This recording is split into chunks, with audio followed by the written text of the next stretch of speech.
акча берип, рефератын акча берип, экзаменден өтүп жаткандар, же ошолорго акча берсең өткөзүп беремин деп аткан мугалимдер көңүл буругула кулагыңарга күмүш сырга болсун. Жеп жаткан нерсеңер арам.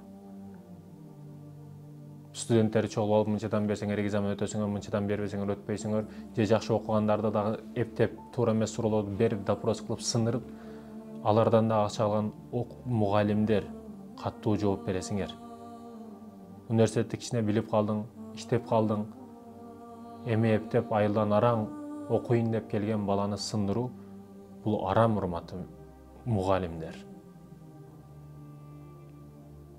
Да туура зарплата аз дешиңиз мүмкүн. Ар кандай жолдорду издеп, биздин кредитибиз бар, ипотекабыз бар, балдарым кийин кылышым керек, балдарым андай кылышым керек, мен дагы адаммын, мугалиммин. Мамлекет бербегенден кийин студенттерди кыйнап аламын деш, бул арам.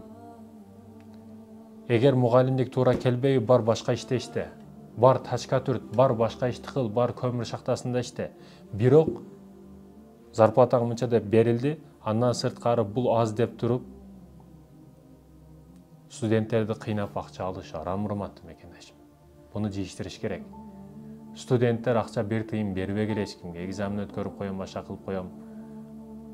Сен негизги максатың окуу үчүн келдиң. Иштеп акча кылып, мугалимдин эжекенин балдарын багыш үчүн эмес. Мугалим эжекеңдин кредитин төлөш үчүн келген жоксуң, сен окуш үчүн келдиң. Демек окушуң керек. Окушуң керек. Да, для диплома деп жүргөндөр бар. Дипломду алдың, не кыласың эми? Башыңда эч нерсе жок, сен нөлсүң, башыңда эчтеке жок. Не кыласың эми?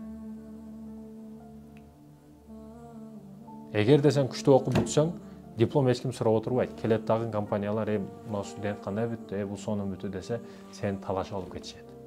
А нөл болсоң, нөл бойдон калып кете бересиң. Дипломду жейип кой 5-10 кылып. Пайдасы болбойт.